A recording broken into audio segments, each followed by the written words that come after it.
അസ്സലാമു അലൈക്കും വറഹ്മത്തുള്ള. പ്രിയമുള്ള സഹോദരങ്ങളെ, സഹോദരിമാരെ, ഖുർആൻ തഫ്സീർ പഠനത്തിൻ്റെ അടുത്ത എപ്പിസോഡിലേക്ക് എല്ലാവർക്കും സ്വാഗതം. ഇന്ന് നമ്മൾ വിശകലനം ചെയ്യുന്ന സൂറത്തു അൽ ബലദാണ്. അൽ ബലദ് എന്ന സൂറയാണ്. ബലദ് എന്ന് പറഞ്ഞാൽ പട്ടണം എന്നാണ് അർത്ഥം, നമുക്കറിയാം. ഈ സൂറ 20 സൂക്തങ്ങൾ അടങ്ങുന്നതാണ്. 20 സൂക്തങ്ങളിൽ ഈ ഒരു എപ്പിസോഡിൽ 10 സൂക്തങ്ങളുടെ വിശകലനങ്ങളാണ് പറയുക. അടുത്തൊരു എപ്പിസോഡിലായിട്ട് ബാക്കി 10 വിശദീകരിക്കും. ഈ അധ്യായം മക്കിയായ അധ്യായമാണ്. മക്കയിലെ അവിശ്വാസികൾക്ക് നബിയോടുള്ള ശത്രുത രൂക്ഷമായ സന്ദർഭത്തിൽ അവതരിച്ച സൂറത്തുകളിൽ ഒന്നാണിത്. അവതരണ സന്ദർഭം അതാണ്. മനുഷ്യനും ഭൗതിക ലോകവും തമ്മിലുള്ള ബന്ധത്തിൻ്റെ ചരിത്രമാണ് ഈ സൂറ അനാവരണം ചെയ്യുന്നത്. മനുഷ്യന്റെ മുമ്പിൽ തുറന്നു വെച്ചിട്ടുള്ള നന്മയുടെയും തിന്മയുടെയും സത്യത്തിൻ്റെയും അസത്യത്തിൻ്റെയും 2 വീതികളെ സംബന്ധിച്ച് ഈ അധ്യായം ഉത്ബോധിപ്പിക്കുന്നു. ഇതിൽ ഏത് പാത സ്വീകരിക്കാനും അവന് സ്വാതന്ത്ര്യമുണ്ട്. നന്മയുടെ പാത സ്വീകരിച്ച് വിജയിയാകാം, തിന്മയുടെ പാത സ്വീകരിച്ച് പരാജിതനാകാം. അവ കണ്ട് മനസ്സിലാക്കാൻ 2 കണ്ണുകളും ചോദിച്ചറിയാൻ 2 ചുണ്ടുകളും 1 നാവും പ്രദാനം ചെയ്തിട്ടുണ്ടെന്ന് അറിയിക്കുന്നു. നബി താമസിക്കുന്ന മക്കയുടെ അവസ്ഥയിലേക്ക് വിരൽ ചൂണ്ടി ഈ സൂറ സമാരംഭിക്കുന്നു. മനുഷ്യ ജീവിതമാസകലം തന്നെ ക്ലേശാധിഷ്ഠിതമാണെന്ന് അറിയിക്കുന്നു. അവയോട് മല്ലിട്ട് മുന്നേറി ക്ഷമാപൂർവം അവയെ തരണം ചെയ്യുന്നവനാണ് വിജയിക്കുക. ഈ ലോകത്ത് താൻ ചെയ്യുന്ന കർമ്മങ്ങളെല്ലാം നിരീക്ഷിക്കപ്പെടുന്നുണ്ടെന്ന ബോധം കാത്തുസൂക്ഷിക്കാൻ ഉത്ബോധിപ്പിക്കുകയും ചെയ്യുന്നു. പണം വാരിക്കോരി ചെലവാക്കി തൻ്റെ പ്രൗഢി പ്രകടമാക്കാൻ ശ്രമിക്കുന്നവൻ ഈ കാര്യം ശ്രദ്ധിക്കേണ്ടതാണ്. മനുഷ്യന് നൽകിയ ഗ്രഹണശേഷിയുടെ ഉപാധികളെപ്പറ്റി ഓർമ്മിപ്പിക്കുന്നു. തുടർന്ന് നന്മയുടെ പാത ദുർഘടമായിരിക്കുമെന്ന് അറിയിക്കുന്നു. പണം അനാഥന്റെയും അഗതിയുടെയും മാർഗത്തിൽ ചെലവഴിക്കുക എന്നത് ഈ പാതയിലുള്ള പ്രയാണമാണ്. സമസൃഷ്ടികളോട് കാരുണ്യം കാണിച്ച് സൃഷ്ടാവിൻ്റെ കാരുണ്യം നേടുക. ഇതിന് വിരുദ്ധമായ സരണിയിൽ ഗമിച്ചവൻ കൊട്ടിയടക്കപ്പെട്ട നരകാഗ്നിയിൽ ബന്ധിതനാകും. أعوذ بالله من الشيطان الرجيم.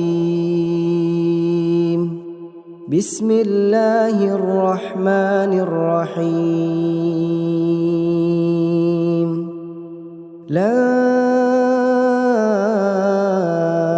أقسم بهذا البلد وأنت حل بهذا البلد ووالد وما ولد لقد خلقنا الإنسان في كبد أيحسب أن لن يقدر عليه أحد يقول أهلكت مالا لبدا أيحسب أن لم يره أحد ألم نجعل له عينين ولسانا وشفتين وهديناه النجدين. ഈ സൂറയിലെ പദങ്ങളുടെ വിശകലനം, പദങ്ങളുടെ അർത്ഥം നോക്കിയാൽ, ലാ ഉഖസിമു, ഞാൻ സത്യം ചെയ്യുന്നു, ബിഹാദൽ ബലദ്, ഈ പട്ടണത്തിൻ്റെ പേരിൽ, വ അൻത, നീയാണ് താനും, ഹില്ലുൻ, നിവാസി, ബിഹാദൽ വലദ്, ഈ പട്ടണത്തിൽ, വ വാലിദിൻ, ജനയിതാവിനെയും, വമാ വലദ്, അവൻ ജനിപ്പിച്ചതിനെയും തന്നെയാണ് സത്യം, ലഖദ് ഖലഖ്ന, നീ സൃഷ്ടിച്ചിട്ടുള്ളത്, തീർച്ചയായും നീ സൃഷ്ടിച്ചിട്ടുള്ളത്, അൽ ഇൻസാന, മനുഷ്യനെ, ഫീ ഖബദ്, ക്ലേശം സഹിക്കേണ്ട നിലയിലാണ്, അയഹ്സബു, അവൻ വിചാരിക്കുന്നുണ്ടോ, അല്ലൈ യഖ്ദിറ, കീഴടക്കാനാവില്ലെന്ന്, അലൈഹി, അവനെ, അഹദുൻ, ആർക്കും, ഒരാൾക്കും, യക്കൂലു, അവൻ പറയുന്നു, അഹ്ലക്തു, ഞാൻ തുലച്ചിരിക്കുന്നുവെന്ന്, മാലൻ, പണം, ലുബദ, കണ്ടമാനം, അട്ടിയട്ടിയായി, അയഹ്സബു, അവൻ വിചാരിക്കുന്നുവോ, അല്ലം യറഹു, തന്നെ കണ്ടില്ലെന്ന്, അഹദുൻ, ഒരാളും, അലം നജ്അൽ, നാം ഉണ്ടാക്കി കൊടുത്തില്ലേ, ലഹു, അവന്, ഐനൈനി, 2 കണ്ണുകൾ, വലിസാനൻ, 1 നാവും,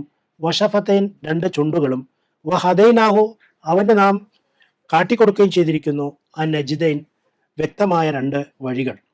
ഈ ഭാഗത്ത് വരുന്ന പദങ്ങളിൽ ലാ ഉക്സിം ബി ഹാദൽ ബലദ് എന്ന സൂക്തത്തെ സംബന്ധിച്ചുള്ള ഒരു വീക്ഷണം പ്രത്യേകം ശ്രദ്ധേയമാണ്. അതിലെ ലാ എന്നതുമായി ബന്ധപ്പെട്ടുള്ള ചർച്ച. ലാ ഉക്സിം ബി ഹാദൽ ബലദ്, ഐ ഉക്സിമു ബി ഹാദൽ ബലദ് എന്നാണ് അർത്ഥം. ഈ പട്ടണത്തെ കൊണ്ട് ഞാൻ സത്യം ചെയ്യുന്നു എന്നർത്ഥം. അല്ലാതെ ലാ എന്നുള്ളത് അവിടെ വന്നുകൊണ്ട് ഉക്സിമു ബി ഹാദൽ ബലദ് എന്ന് തന്നെയാണ് അതിന്റെ അർത്ഥം. ഇതിലെ ലായെ പറ്റി വസിയാദത്തു ലാ ലി തഅക്കീദിൽ കലാമി വ തഅക്കീദിൽ ഖസം, ഇതിൽ ലാ എന്നത് സത്യത്തെ ദൃഢപ്പെടുത്തുന്നതിനും വാചകത്തെ ബലപ്പെടുത്തുന്നതിനും വേണ്ടി വർദ്ധിച്ചു വന്നിട്ടുള്ള ഒന്നാണ്. തഖൂലു ലാ വല്ലാഹി മാ ഖുൽതു കദ, ഐ വല്ലാ വഹാദ മുസ്തഫീൽ ഫീ ലുഗത്തിൽ അറബ്. അള്ളാഹുവാണ് സത്യം എന്നതിന് ലാ വല്ലാഹി എന്ന് പ്രയോഗിക്കാറുണ്ട്. അപ്രകാരം പറയുന്ന വാചകങ്ങൾ ഒന്നാണ് ലാ വല്ലാഹി മാ ഖുൽതു കദ, അള്ളാഹുവാണ് ഞാൻ അപ്രകാരം പറഞ്ഞിട്ടില്ല. ഐ വല്ലാ, വല്ലാ എന്നർത്ഥം. വഹാദ മുസ്തഫീൽ ഫീ ലുഗത്തിൽ അറബ്, ഇത് അറബി ഭാഷയിൽ പ്രചാരം നേടിയിട്ടുള്ള പ്രയോഗമാണ്. തഫ്സീറുൽ മുനീർ 20-ാം വാള്യം 243-ാം പേജിൽ ഈ ലായുമായി ബന്ധപ്പെട്ടുകൊണ്ടുള്ള ചർച്ചയാണ് അവിടെ വന്നിട്ടുള്ളത്. അൽ ബലദ് എന്ന പദത്തെ സംബന്ധിച്ച് ഇമാം മാവർദി റഹ്മത്തുള്ളാഹി അലൈഹി രേഖപ്പെടുത്തിയ അഭിപ്രായം ഇപ്രകാരമാണ്. വഫിൽ ബലദ് ഖൗലാൻ, ബലദ് എന്താണ് എന്നുള്ളതിനെ പറ്റി രണ്ട് വീക്ഷണങ്ങളുണ്ട്. അഹദുഹുമ മക്ക ഖാലഹു ഇബ്നു അബ്ബാസ്, അത് ഇബ്നു അബ്ബാസ് പറഞ്ഞത് മക്കയാണ് എന്നാണ്. എന്നാൽ സാനി രണ്ടാമത്തെ അഭിപ്രായം അൽ ഹറം കുല്ലുഹു, ഹറം പൂർണ്ണമായിട്ടാണ്, അത് ഹറം മൊത്തത്തിലാണ് എന്നാണ്. ഖാലഹു മുജാഹിദ്, മുജാഹിദിൽ നിന്ന് ഈ അഭിപ്രായമാണ് ഉദ്ധരിക്കപ്പെട്ടിട്ടുള്ളത്. ഈ രണ്ട് വീക്ഷണങ്ങളുണ്ട്.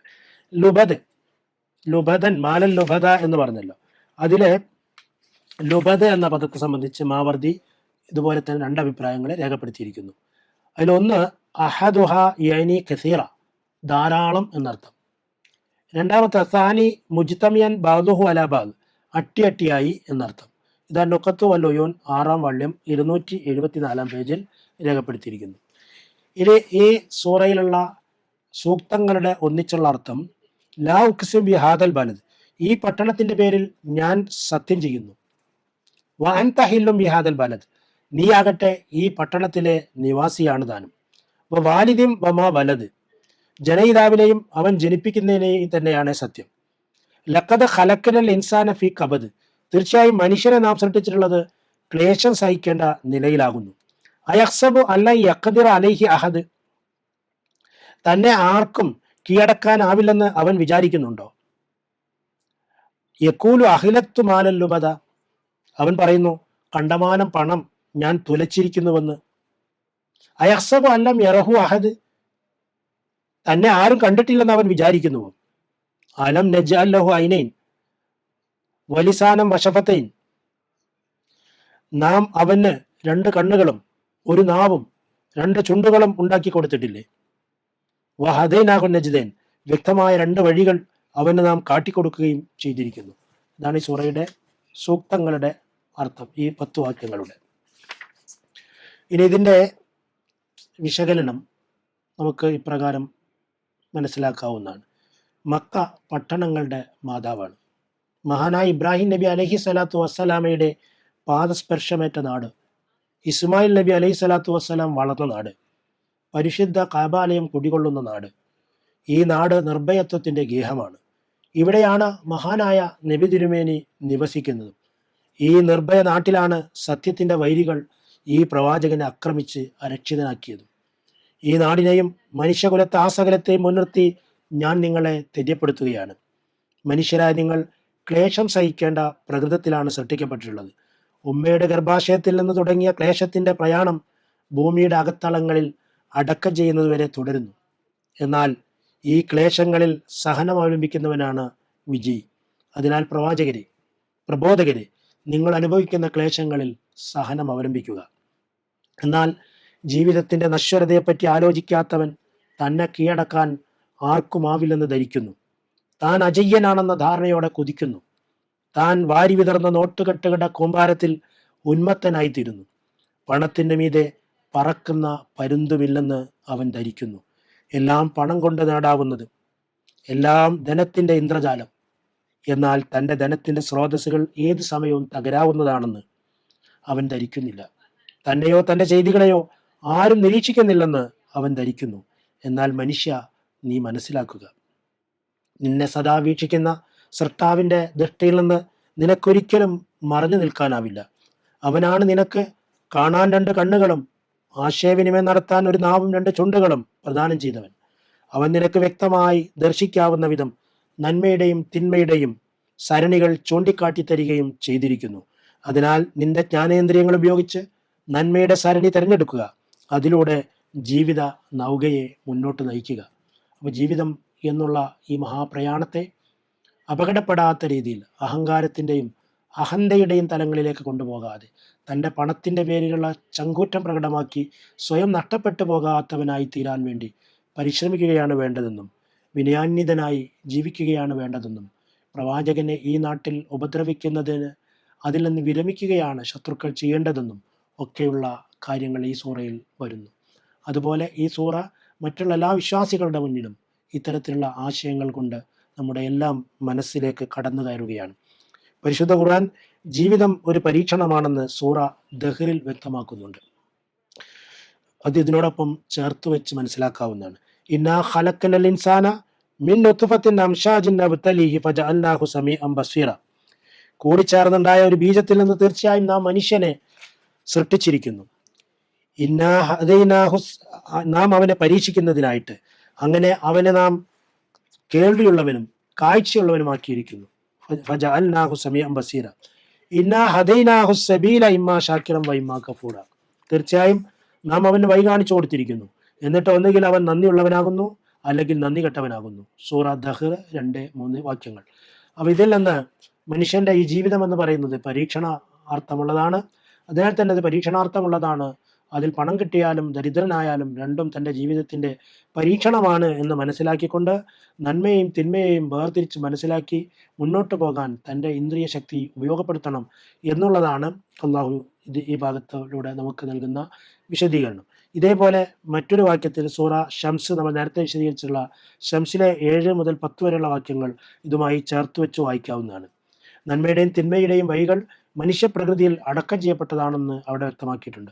വനഫ്സിം വമാ സവ്വാഹ ഫഅൽഹമഹ ഫുജൂറഹ വതഖ്വാഹ ഖദ് അഫ്ലഹ മൻ സക്കാഹ വഖദ് ഖാബ മൻ ദസ്സാഹ. മനുഷ്യാസ്തിത്വയും അതിനെ സംവിധാനിച്ച രീതിയെയും തന്നെയാണ് സത്യം. വനഫ്സിം വമാ സവ്വാഹ. എന്നിട്ട് അതിൻ്റെ ദുഷ്ടതയും അതിൻ്റെ സൂക്ഷ്മതയെ സംബന്ധിച്ച് അവൻ ബോധം നൽകുകയും ചെയ്തിരിക്കുന്നു. ഫഅൽഹമഹ ഫുജൂറഹ വതഖ്വാഹ. തീർച്ചയായും അതിനെ പരിശുദ്ധമാക്കിയവൻ വിജയം കൈവരിച്ചു. ഖദ് അഫ്ലഹ മൻ സക്കാഹ. അതിനെ കളങ്കപ്പെടുത്തിയവൻ തീർച്ചയായും നിർഭാഗ്യമടയുകയും ചെയ്തു. വഖദ് ഖാബ മൻ ദസ്സാഹ.